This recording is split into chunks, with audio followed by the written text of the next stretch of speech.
Sa video na to, ililista natin ang top 9 90s cars na pwede mong gawing project car ngayon. Kung gusto mo pa ng mga ganitong topics, hit mo yung subscribe button sa baba. Maraming salamat at umpisa na natin ang video na to. Kung makikita mo ang parking lot ng mga universidad sa Pilipinas, maraming dekada na ang nakakalipas. Wala ka pang makikitang kakaibang car brands noon. Di ka taka-taka dahil ang iba't ibang car brands ay nagsimula lamang bumalik sa ating merkado pagkatapos ng People Power Revolution noong 1986. Kaya't nung dumating ang 90s, ang malalaking car brands lamang ng Japan ang nandito sa Pilipinas. Kung meron kang paboritong sasakyan noong 90s, i-comment mo yan sa baba. Simulan natin ang listahan sa number 9, Toyota Corolla. Ang Corolla Big Body ay isa sa mga pinakamalupit na mga kotse na nagawa ng Toyota na pwede mo ding gawing project car ngayon. Ang Corolla ay may style at balance. Ang cabin ay maluwag, ang makina ay halos hindi tinatabla ng sira at napaka-reliable. Maraming surveys ang ginawa at ang partikular na nagustuhan ng mga consumers dito ay ang malinis na itsura ng Corolla. Walang tint at may Class A na mga aftermarket parts. Dito naman tayo sa number 8, ang Honda CR-V. Nang lumabas ang unang CR-V, sa una ay hindi alam ng merkado ang magiging reaksyon nila dahil hindi pangkaraniwan ang nakataas na katawan at patay yung taillight nito. Ang bumihag sa mata ng consumers noon ay ang audio system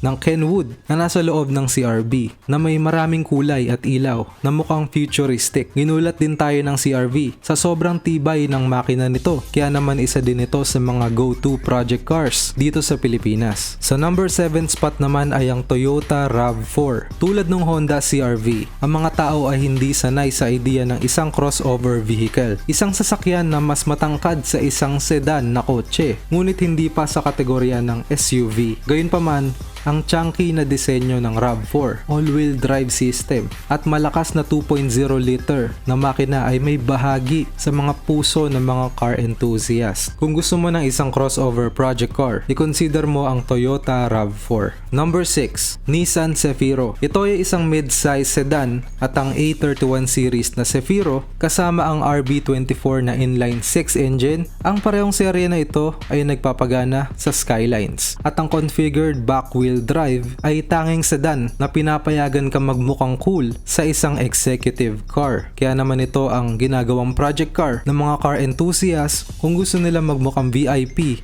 or executive.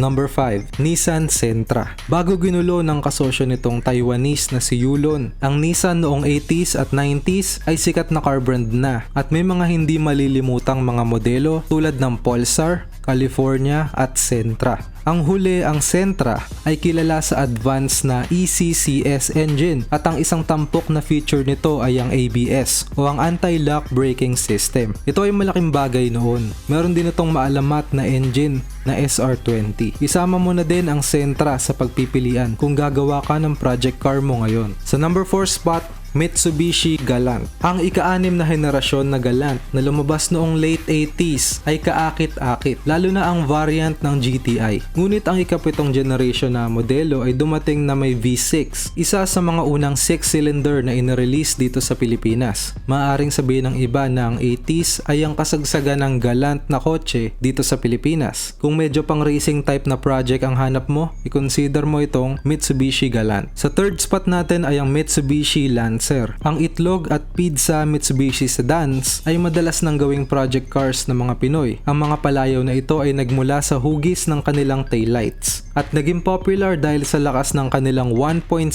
liter variant na GLX-I. Nagkaroon din ng isang halo effect ito mula sa katanyagan ng Lancer Evolution. Ang kasikatan ng itlog at pizza models ay dahil dito sa mga Lancer Evolution, dahil ang generation ng mga Evo ay nagsimula sa mga mumunting Lancers na ito. Number 2, Mazda Familia. Ito ang isa sa mga modelo na sulit at tipid noon pa man. Ito ay maluwag, may disenteng mga features at nilagyan ng isang 1.6 liter displacement engine. Mayroong cool factor ang Familia na nagtulak sa pagsikat ng Mazda line nito sa bansa. Isa ito sa mga hidden gems ng Mazda at ginagawa pa din itong project car hanggang ngayon. Ang number 1 spot natin, andito na naman ang Honda Civic. Kung mayroong pinakamalupit na archetype ng isang college car car noon. Ito ay ang Honda Civic. Kung ang iyong EG generation Civic na Honda ay merong ESI badge na may 1.6 liter engine noon, pupusta namin na sobrang gwapo ng kotse mo sa paningin ng mga tao. Ang kahalili ng EG, ang EK, ay mas naging tanyag dahil sa VTEC engine ito. Sumikat talaga ang Honda sa natatangi nitong VTEC engine. Ang katanyagan ng EK ay lumalampas pa sa 90s sa sumunod nitong variant na SIR. Mas lalo pang sumikat ang Civics at naging staple project car ito hanggang sa ngayon. Kung nagustuhan mo ang video na to, hit mo yung like button at mag-subscribe ka na din para updated ka sa mga car enthusiast contents dito sa channel. Sali ka na din sa malupit na car group natin, yung link nasa description. Salamat sa panonood.